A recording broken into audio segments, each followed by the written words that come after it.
Então, voltamos agora a falar dos dependentes. Continuamos agora vendo aqui a respeito da vocação hereditária desses dependentes. Então, nós vimos, de acordo com a pergunta que o colega fez, que nós encerramos a aula justamente respondendo a pergunta do colega, como que é seu nome? Do Rogério, que ele tinha perguntado para nós se a gente pode escolher quem são os dependentes. E a gente finalizou dizendo que não. Não por quê? Porque veio o legislador e escolheu. Então, não cabe ao segurado determinar quem é esse dependente dele. Esse dependente, ele vai estar dentro de um universo de familiares previamente identificado pelo legislador. Claro, deve.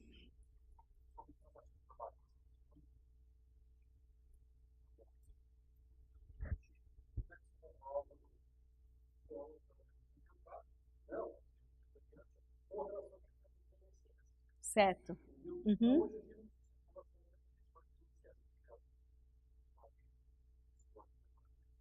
Isso, na verdade é assim, ó. O que o colega falou? Então ele está contextualizando para nós por que ele fez essa pergunta. Então ele está dizendo, olha, professora, por que ele fez essa pergunta? Porque no direito do trabalho a gente vai utilizar ou havendo falecimento do autor para fazer a habilitação dos herdeiros no processo. Como que eu vou fazer essa habilitação? Vou comprovar através do inventário quem são, no caso, os dependentes hereditários, ou então eu vou trazer o rol de dependentes do INSS. Aí são coisas diferentes, tá? O que acontece? Não é que esse rol não existe mais.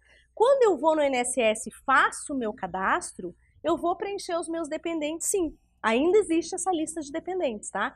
A diferença é que essa lista de dependentes, ela não tem o condão como nunca teve, o condão específico, tá? De decidir quem vai receber o benefício. Não é essa a ideia. Ele só está dentro daquele critério, como se fosse um cadastro. Eu vou lá e preencho meu nome, meu RG, meu CPF, meu endereço, quem é o meu cônjuge, quem são meus dependentes. Ela é uma lista mais informativa do que uma lista que vai delimitar direitos. Entendeu? Então é isso. Embora, como eu tenha dito agora há pouco, nós já tenhamos no passado tido a figura do dependente designado, tá? Mas daí não com essa ideia que a gente falou agora. Então vamos lá. Então nós vimos aqui, só para repisar, não possuem direito próprio junto à Previdência, estando ligado de forma indissociável ao direito do segurado. Lembrando novamente essa regrinha que nós vimos então. Tenho Previdência, tem o segurado instituidor e tem o dependente. Assim, o dependente não tem relação direta com a Previdência Social. O dependente tem relação com o segurado. E o segurado que institui o benefício, a relação com a Previdência Social. A previsão legal que nós já vimos. Voltamos aqui para o texto da lei.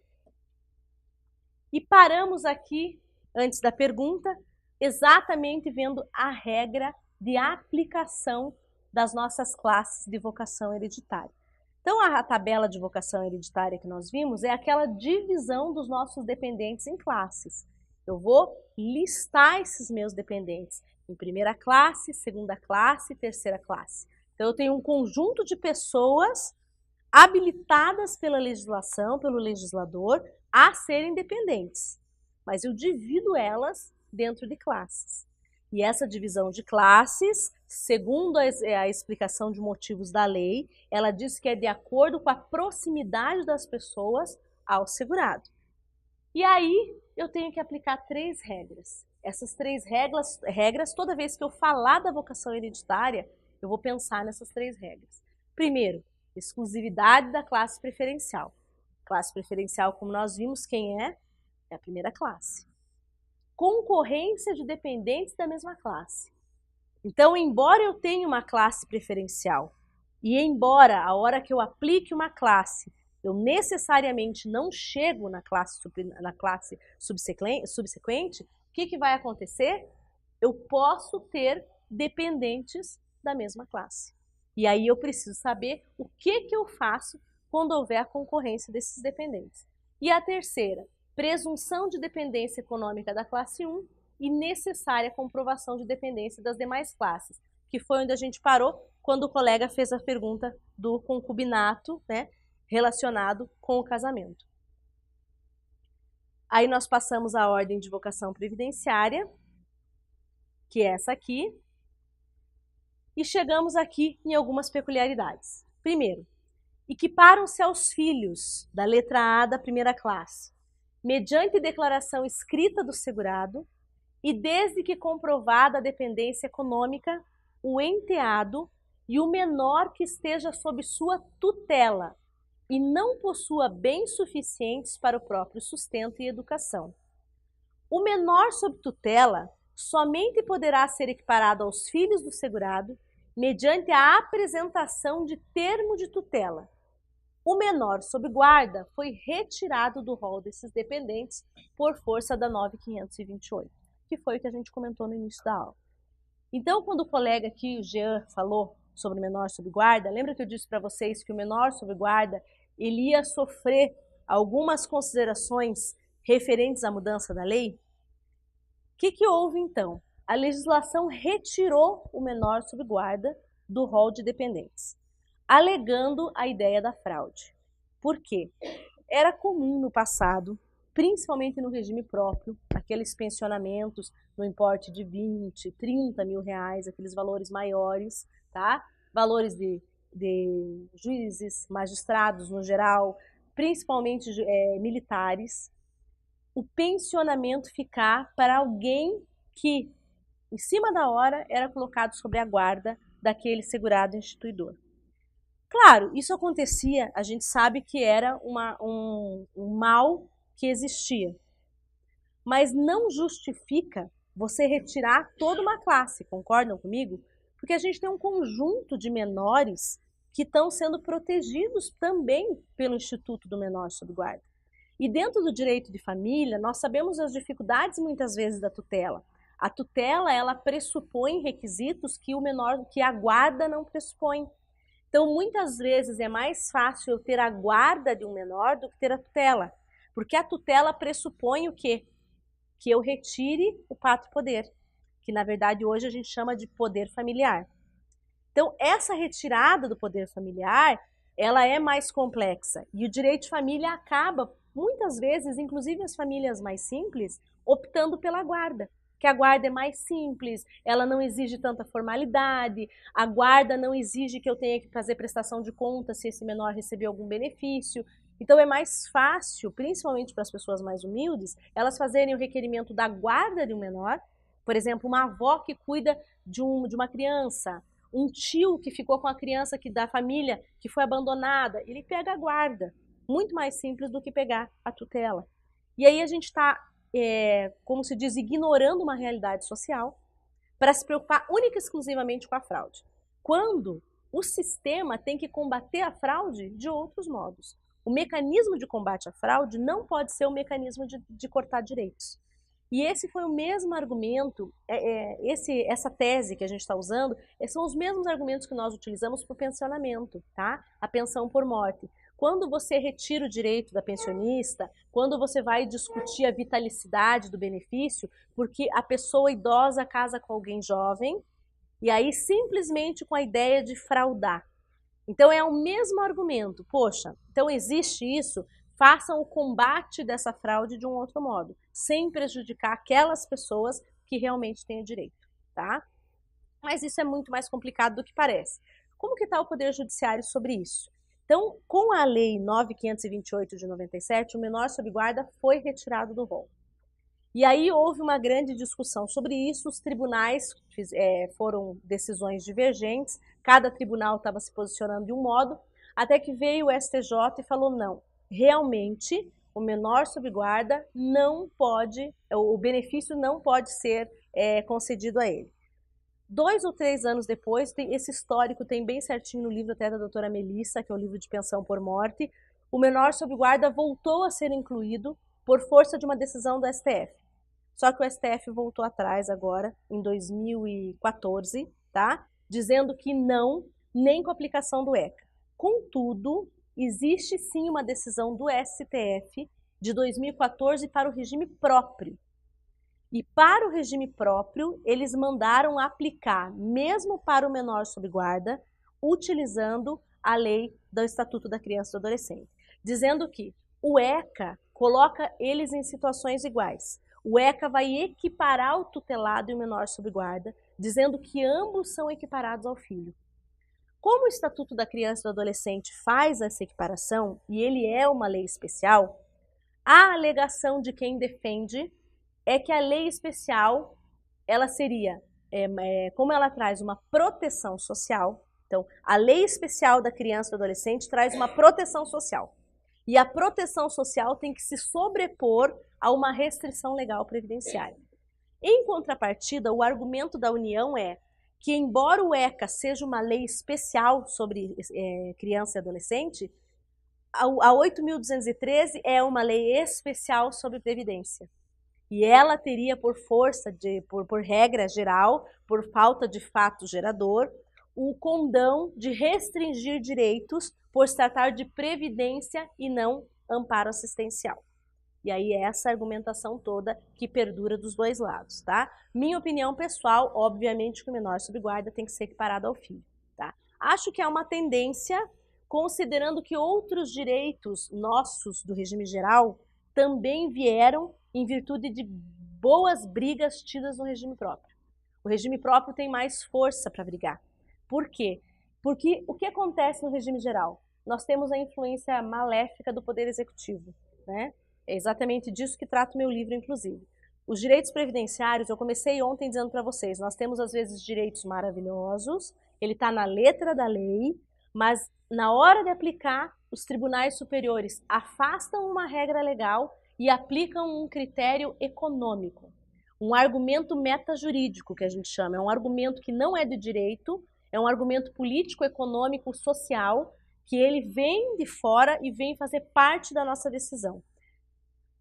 Hoje, a Constituição Federal permite isso? Permite. As interpretações abertas, que nós chamamos do constitucionais, permitem esses argumentos, esses metajurídicos, venham fazer parte da decisão. Agora, embora permitam, eles não permitem que não seja respeitada o Instituto da Legalidade. Então, eu tenho que fazer uma composição entre esses valores, mas eu não posso passar por cima da letra da lei. Então, são essas considerações que a gente tem que ter quando a gente fala do direito previdenciário. E, acima de tudo, um argumento que eu gosto muito é aquele que eu disse para vocês da reserva do possível, né? Quando eu estou falando de um direito, se eu falo que eu tenho um direito social e ele está relacionado a uma contraprestação legal, essa contraprestação, ela me traz direito de não ser aplicado a mim a reserva do possível. Então, quando aquela decisão, por exemplo, do STF da decadência, que o grande argumento do ministro Roberto Barroso era o argumento econômico, é um argumento que não pode prosperar. Por quê? Porque nós não estávamos falando de pessoas que recebiam benefícios assistenciais. Nós estávamos falando de pessoas que tinham benefício previdenciário atrelado a uma contraprestação jurídica. Se eu tenho uma contraprestação, não é um favor. Se não é um favor e é um direito, ele não pode ser sopesado em virtude de argumentos metajurídicos, só de argumentos legais, de estrita legalidade. Então, esse é um bom argumento que a gente tem para utilizar como isso. Aquela decisão do Barroso, por exemplo, o que cabia? O STF usou um argumento metajurídico, indo contra um argumento legal, um argumento disposto em lei, um argumento positivado. O que cabia nesse caso? Quem aqui me dá uma sugestão? O STF é a última palavra em direito humano fundamental? Quem que é a última palavra no mundo? A Corte Internacional. Então, para quem que caberia uma reclamação? Para a Corte Internacional de Direitos Humanos, tá? Por quê? Porque o Instituto da Decadência, ele feriu 20 milhões de aposentados que tinham um direito líquido e certo positivado dentro do nosso ordenamento jurídico, havendo regras de direito tributário que impedem que uma nova norma retroaja em prejuízo. Então, assim, tudo isso vem sendo estudado pelos institutos, se vai haver essa reclamação, se não vai, se vai valer a pena, qual é o alcance de uma reclamação dessa, né? Até porque a Corte Internacional de Direitos Humanos, em matéria de direito previdenciário, ela só se manifestou uma vez até hoje. Eu agora não me recordo se foi numa questão do Chile, inclusive, que ela se manifestou do critério previdenciário. A corte fica assim, ó, a sede, se eu não me engano, é em Washington, tá? Mas eles têm aqui na América Latina Não, agora eu esqueci. Faz tanto tempo que eu não estudo a corte que eu acabei de dizer, olha para nós. Acabou de me dar um branco. É Costa Rica, só que eu não consigo me lembrar exatamente o nome do lugar agora. Me deu um branco. É, acho que é.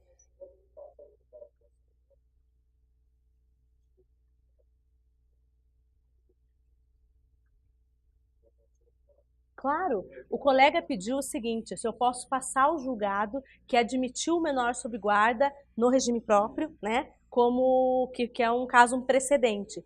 E aí vai fazer parte daquele e-mail que o colega vai me mandar para me lembrar da reserva do possível, passar o texto para vocês de reserva do possível e passar também esse julgado. Tem uma situação dessa? Eu também tinha uma situação dessa no escritório, que a gente conseguiu uma tutela antecipada até. É, é, é, é isso mesmo?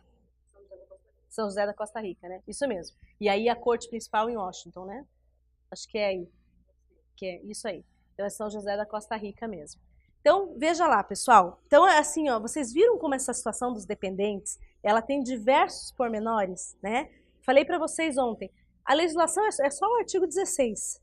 O artigo 16 vem e lista os dependentes. Aí tem a situação da vocação previdenciária, tem a situação de onde que está cada classe, o que acontece a regra, quem é a classe principal, quem tem presunção, quem não tem presunção. E aí tem algumas exceções também. Por exemplo, observação número 1, tá? Não havia entendimento pacífico acerca da situação do menor sob guarda. A TNU e o STJ divergiam até que o STF, em 2012, entendeu que prevalecia a redação que retirou do rol. E, portanto, este somente seria tido como dependente para óbitos ocorridos até 13 de outubro de 96. Então, veja, se a legislação ela é aquela que nós citamos, então, até 13 de outubro de 96, ele tem direito. Então, por exemplo, eu posso ter um menor sob guarda que não pleiteou o seu direito à pensão por morte. Peraí, professora, mas isso aconteceu em 96. Tá, mas e se ele tinha 3, 4 anos? Passaram 10 anos. Hoje ele tem 12, 13. Ele ainda tem direito. Contra o menor e o incapaz não corre, então ele ainda pode fazer o pedido, tá? Então isso é só para a gente verificar que não existe uma resposta objetiva. O menor sob guarda não tem direito? Não. O menor sob guarda após 13 de 10 de 96 não tem direito. Mas para aqueles em que o óbito do segurado ocorreu antes, sim. E aí tem isso que eu acabei de citar aqui, né? 2014 o STF aplicou o ECA para menor sob guarda, só que de regime próprio.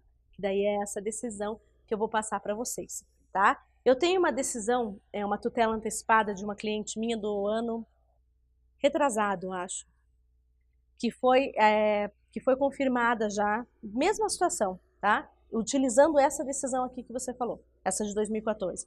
A decisão da STF aconteceu, já na sequência nós utilizamos, ganhamos uma tutela antecipada, tivemos uma sentença boa e agora está no Tribunal de Justiça para ver o que eles vão dizer. Só que é regime próprio.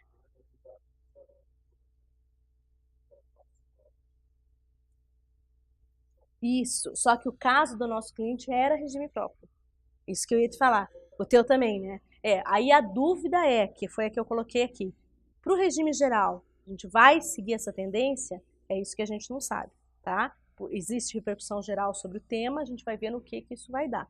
Agora, a ideia é, se for seguir uma tendência natural que nós temos da nossa jurisprudência, as nossas grandes vitórias começaram dentro do regime próprio. Por quê? Porque lá não há tanta força do caixa da Previdência do regime próprio, como existe do INSS contra o segurado. Então, quando a gente começa uma luta no regime, no regime geral, a gente tem mais dificuldade, porque existe uma força política muito grande do INSS para negar o benefício. Enquanto que no regime próprio é o contrário, existe uma força muito grande de conceder.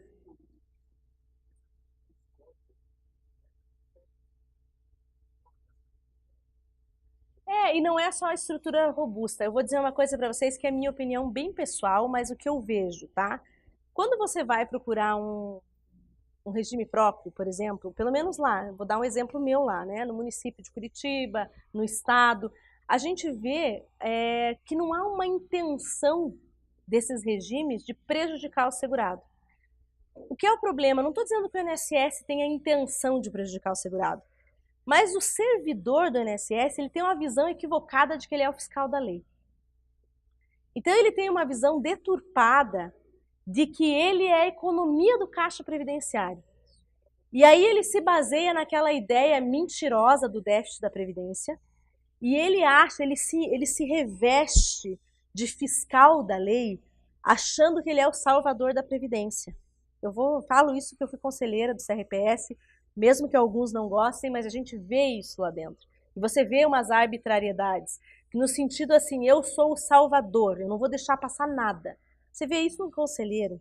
Você vê conselheiro falando besteira dentro da Câmara de Julgamento que você não acredita que a pessoa está falando aquilo.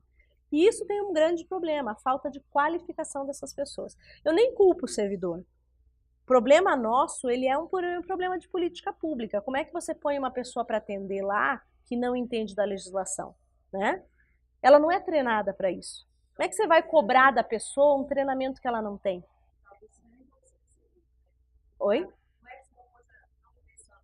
É, exatamente. Isso, é.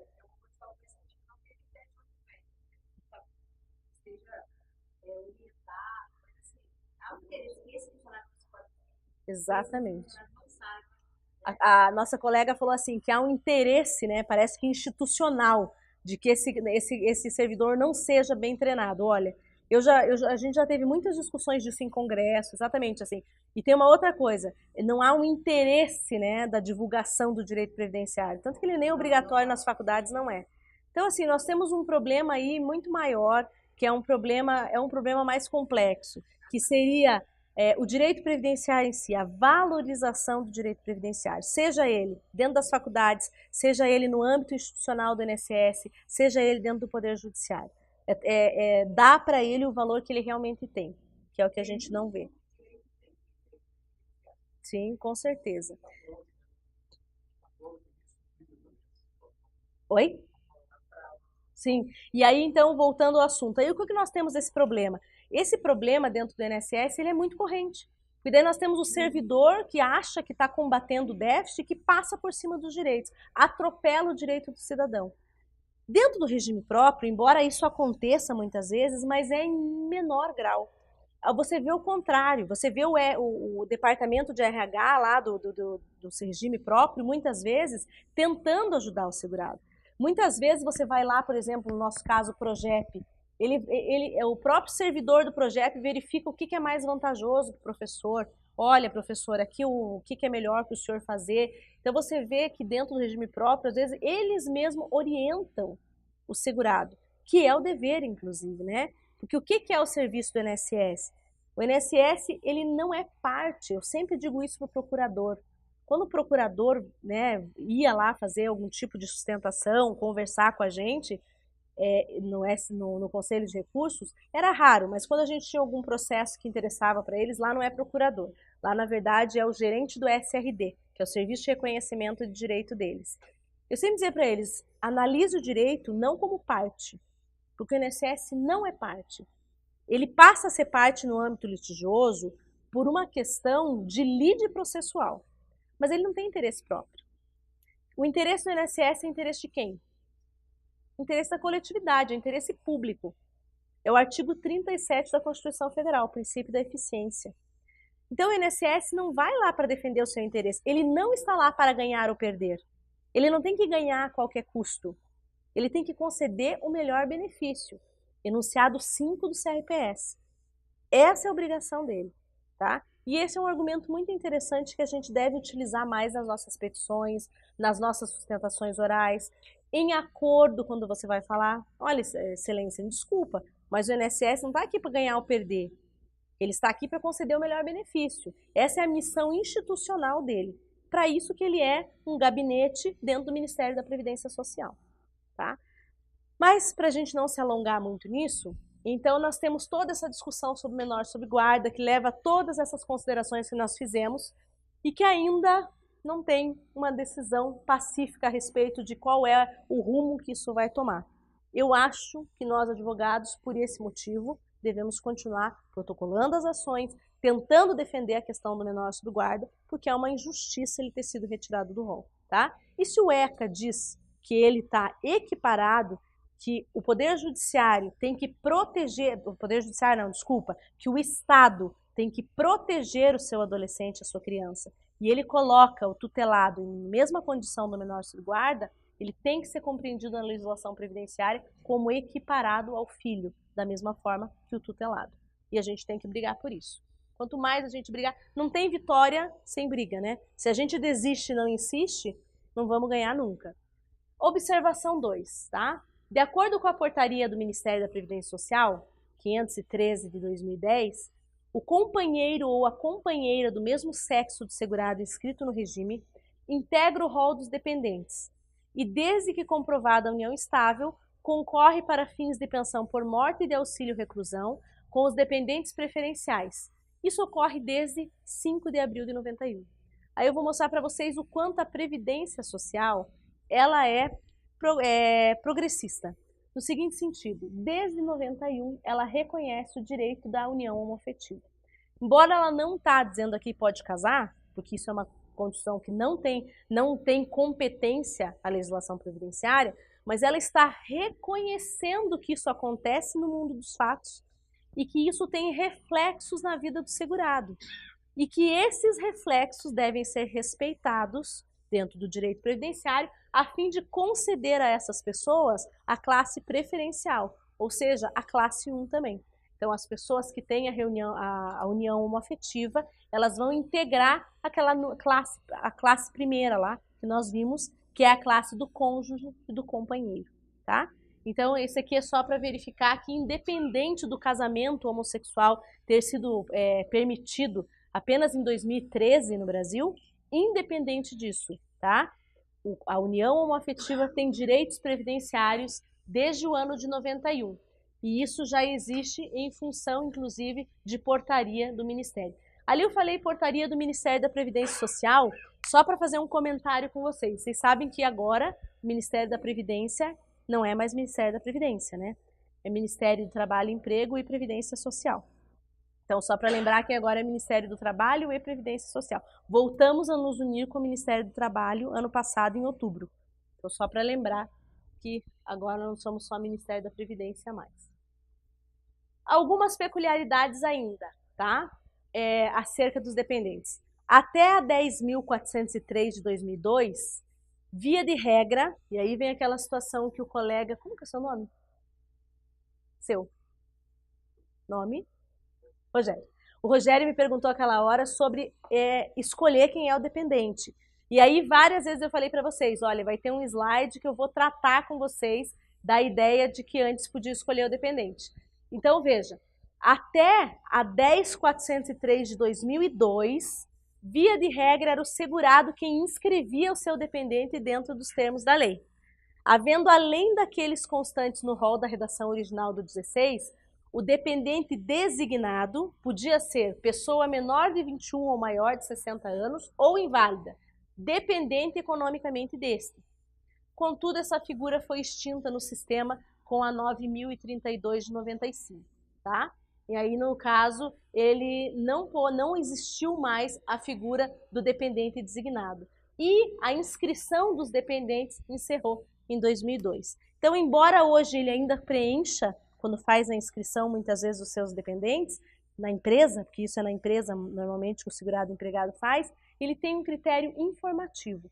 Ele não tem um critério de delimitar o dependente. O dependente vai ser determinado pela lei. Tem uma súmula 4 da TNU, inclusive, só para fazer um adendo, essa súmula 4 da TNU vem dizendo isso, que o dependente designado, ele não pode mais ser utilizado hoje, mesmo que ele, na época, quando ele foi criado, o dependente designado, desculpa, criado não, quando ele foi indicado pelo segurado, ele ainda tivesse vigente. O que vai valer aqui? A ideia de tempus regi actum. Morreu antes da lei, aplica dependente designado. O óbito ocorreu depois da lei, não aplica mais o dependente designado. Pode perguntar.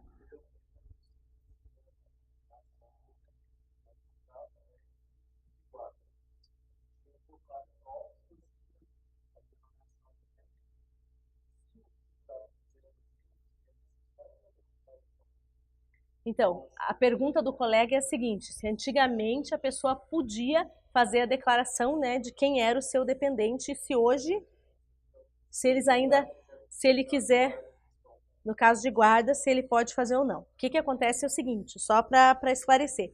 Mesmo antes, ele podia identificar quem era com essa figura, tá, do dependente designado. Mas mesmo assim, ele ia ter que respeitar a ordem legal, não havendo aqueles que cumprem a ordem legal, aí ia ser colocado o dependente designado. O que eu quero dizer com isso? A pessoa tem um filho. Ele não podia nem naquela época dizer, não, eu vou dar para Maria e não vou dar para o meu filho. Ele não podia fazer isso, tá? Ele tinha que seguir a regra legal e não tendo ninguém dentro da classe da regra legal, aí é apresentado o dependente designado. No caso que você citou agora, por exemplo, da guarda, o menor sob guarda ele não vai poder ser listado, porque hoje não sou eu mais que indico. Hoje quem faz isso é o legislador. E o legislador não listou o menor sob guarda, entrando em toda essa celeuma que a gente colocou aqui. E aí, se você quiser discutir, vai ter que ser judicialmente. Aí, por exemplo, não tem ninguém, nenhuma das classes para receber. Aí você vai alegar o quê? Não, mas eu tenho menor sob guarda, e aí vai tentar construir algo em cima do Estatuto da Criança e do Adolescente, dizendo que ele preenche a classe primeira em função de ser equiparado ao filho. E esse é o argumento. Mas não tem como fazer mais essa declaração. Não tem como eu incluir ele na declaração, entendeu? Porque essa declaração não existe mais.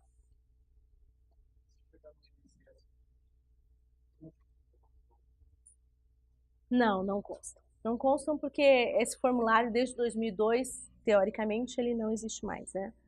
Certo?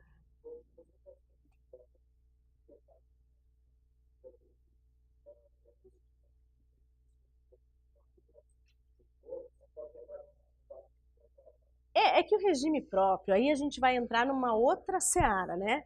O regime próprio, ele tem outras considerações.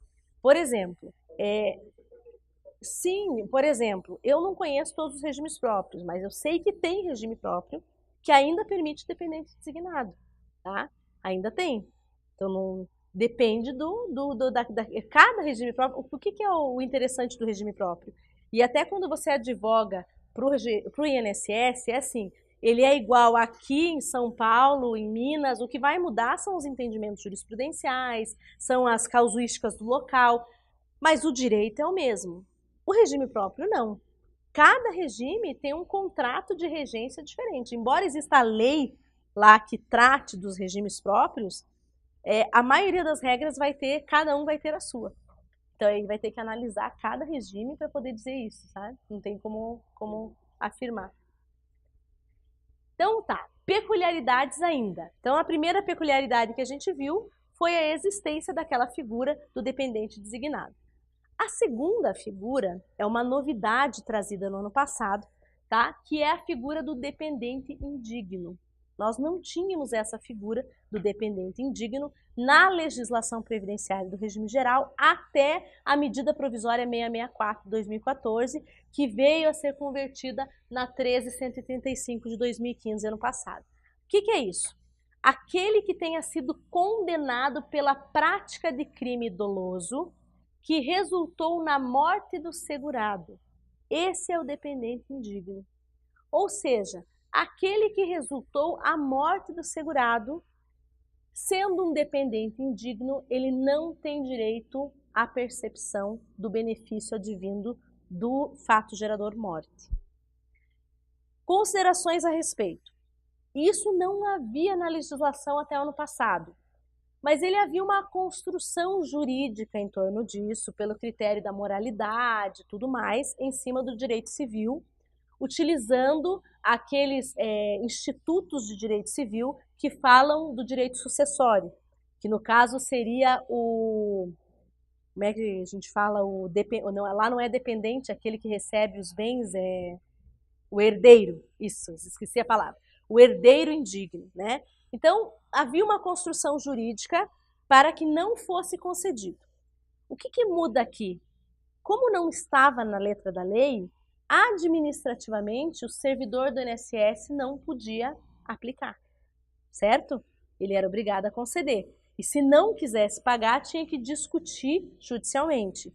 Agora, essa figura vem para dentro da lei, da legislação previdenciária. Ela vai integrar a 8.213 e integrando a 8.213, ela vai passar a constar na IN também, tá? Tanto que a IN 77, inclusive, já traz a previsão. O que foi interessante aqui que a Lei 13.135 aperfeiçoou?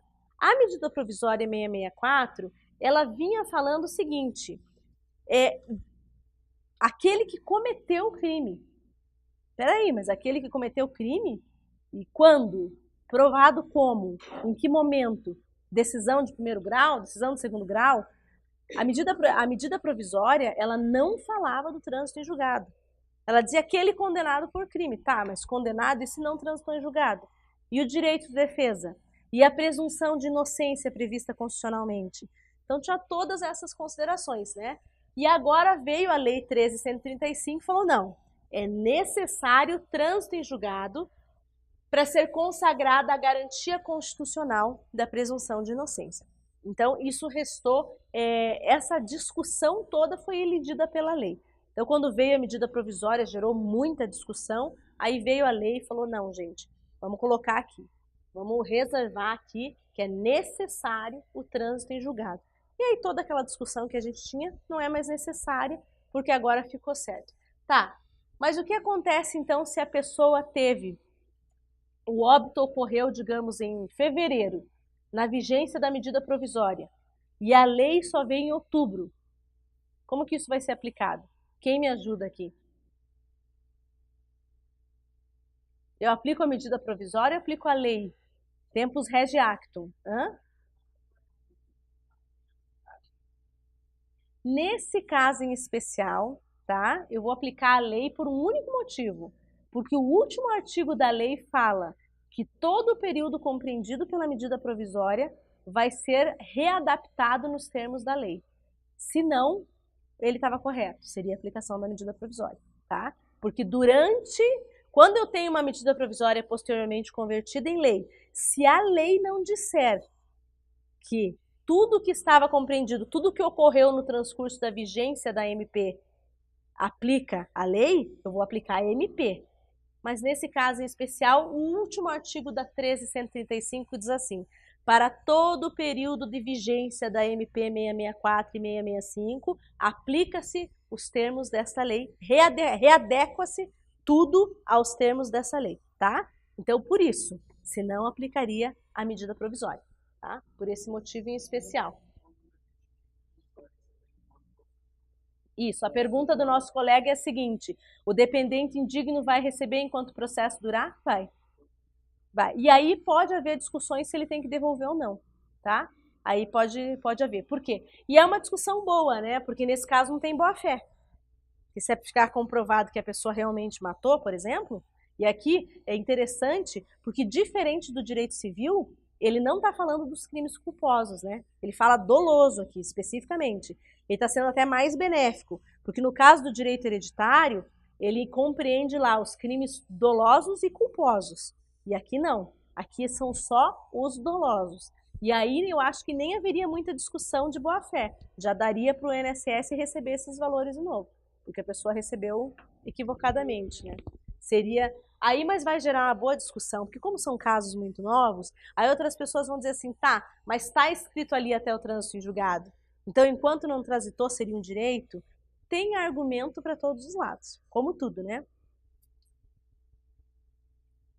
Cônjuges, requisitos adicionais. Como a gente está falando da Lei 13.135 e citando essas novidades da legislação, é importante a gente falar o seguinte, e aí eu vou ter que entrar um pouquinho na pensão por morte, embora não seja o nosso tema aqui, mas só para conseguir esclarecer essa situação do dependente.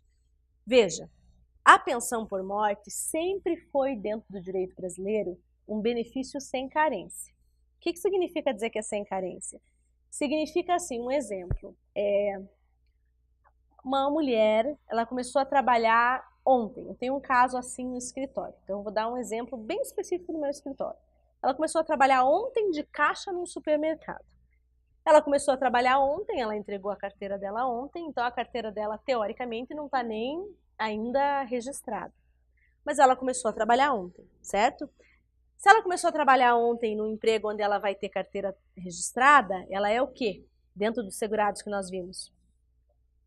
Ela é uma segurada obrigatória, ela está na primeira, no item 1, que é o empregado residente no Brasil.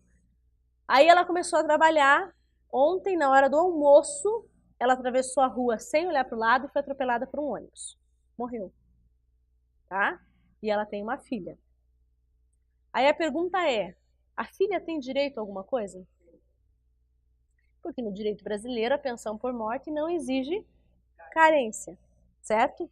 Além de não exigir carência, ainda teria um outro argumento, que foi advindo de acidente de qualquer natureza. Tá, mas vamos dizer diferente então. Aí essa nossa mesma autora, essa mesma empregada, ela sofre de epilepsia.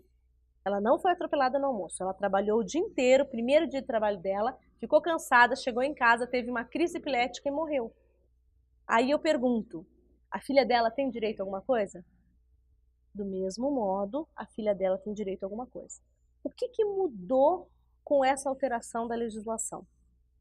O que mudou com essa legislação nova da pensão por morte é o fato de que ainda não há carência.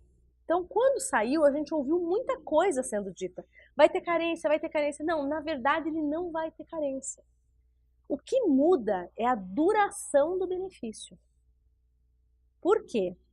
Porque se essa pessoa não tinha contribuições, mas ela, naquele dia ela estava protegida porque ela estava realizando o quê? Trabalho, que nós vimos, né? E nesse caso eu não preciso comprovar a contribuição, eu tenho que comprovar o exercício do trabalho. Naquele momento em que ela exerceu o trabalho, ela estava protegida. O que muda é, não tem carência, mas vai mudar a duração do benefício. E aí ela vai receber o quê? 4 parcelas. Ela tem a garantia, o dependente dela, de 4 parcelas de benefício. Para receber mais que 4 parcelas de benefício, aí eu tenho que comprovar que este segurado preenchia outros requisitos adicionais. E aí esses requisitos adicionais vão ser, não para o dependente ainda estou olhando para o caso do segurado. No caso do segurado, 18 contribuições. E aí essas 18 contribuições, elas podem ser perdidas em qualquer momento da vida contributiva, porque isso é carência, não é qualidade de segurado.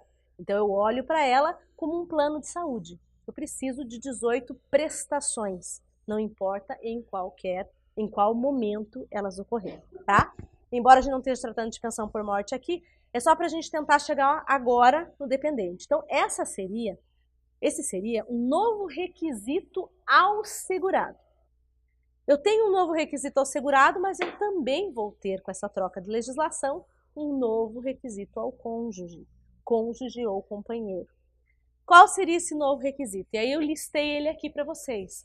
Com o advento da medida provisória convertida na lei, para que o cônjuge tenha direito ao benefício de pensão por morte, por mais de 4 meses, passou a ser exigida a comprovação de um prazo mínimo de casamento. Eu deveria ter colocado ali, / convivência e união estável, porque eu falei ali de cônjuge ou companheiro / esqueci da /. Então, um prazo mínimo de casamento ou convivência. Então, eu passei a ter um requisito adicional. Eu passei a ter um requisito adicional para o segurado, para manter por mais de 4 meses, e para o cônjuge, também eu passei a ter um requisito adicional, que é o requisito de comprovar esse relacionamento por mais de 24 meses, tá? Então, assim, quando eu escuto por aí, quando eu falo, isso mudou a carência do benefício? Não, o benefício não passou a ter carência. O que mudou é o tempo que ele vai durar. E essa duração vai trazer, se se tratar de um cônjuge, vai trazer um requisito duplo.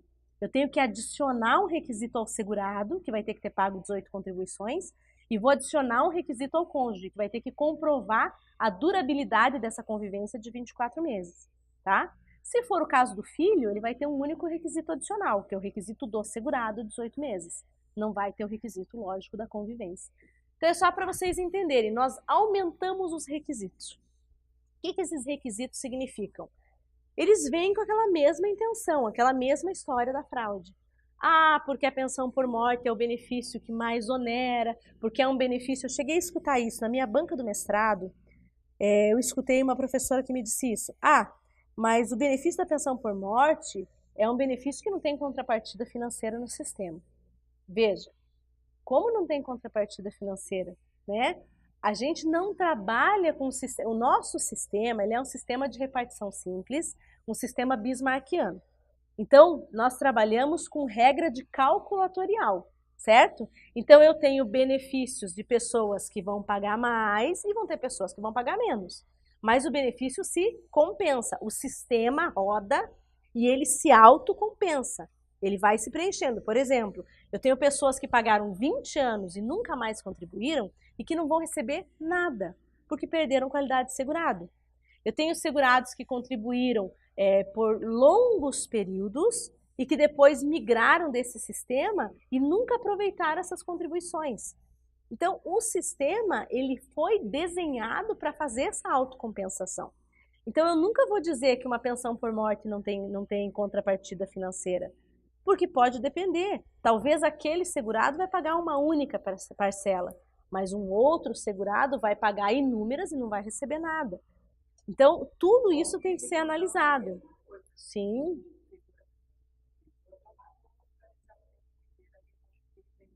com certeza. E o auxílio reclusão, como exemplo da colega, ainda tem uma outra situação, que colocaram o requisito de um teto mínimo. Então, se a pessoa não estiver dentro daquele teto, ela nem direito ao auxílio reclusão não tem.